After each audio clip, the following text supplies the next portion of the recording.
just the big three, but a lot of serviceable players that can help in different areas. And you all establish a plan of action, and we execute that plan daily. Mike Trudell for the follow-up.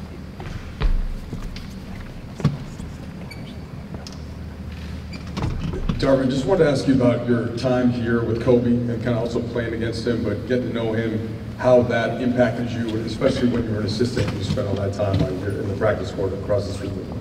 Oh man, it was great, and God rest his soul, man. We spent a lot of time together on the practice floor, individual workouts, watching film, watching clips, and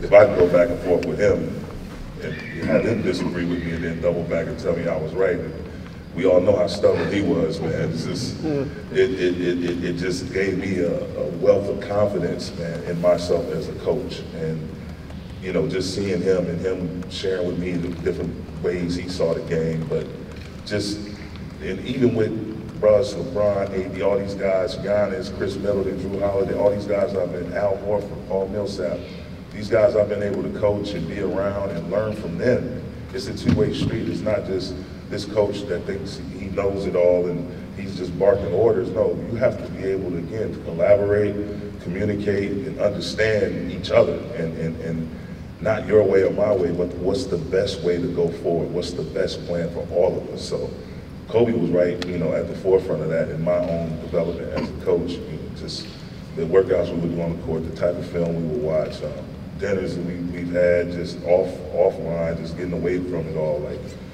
you know, he's a big part of why I was able to grow the way I did as a coach. Dan. Darvin, Dan Wicke again with the LA Times. Kind of a two-part question. There was not really a report, I guess. Anthony Hardaway told a reporter in Memphis today that Rasheed Wallace could be somebody that is, or he believes Rasheed Wallace is going to be joining your staff. I guess, what's the status of that, and then what is sort of the staffing going to look like? Are you looking for coaches, somebody with head coaching experience to add to the staff? Kind of, what's your view of what that's going to look like on your bench? Well, you know, me personally, I shared this with Rob, Kurt, and everybody that was on the basketball committee during the interview process. It's like, I like coaches that like to roll up their sleeves and be able to get out there. Like, where I come from the last 9 years, we did everything. We did player development, we did scouting, I had to step in as the head coach on a few occasions, but it was a team. It wasn't no coordinators on either side of the ball. We all pitched in on all aspects of our team basketball, offensively and defensively. So I'm looking to build that similar type of staff. And in regards to Rasheed, that's an active situation that's fluid. We're still working through that. That's not true at all, but you know, he's definitely a candidate that we'll take a look at, but we're working through that. Like, we have a list of names and some people that's currently under contract, and we're working with some really talented young coaches, and we're working through that to try to put together the best staff possible.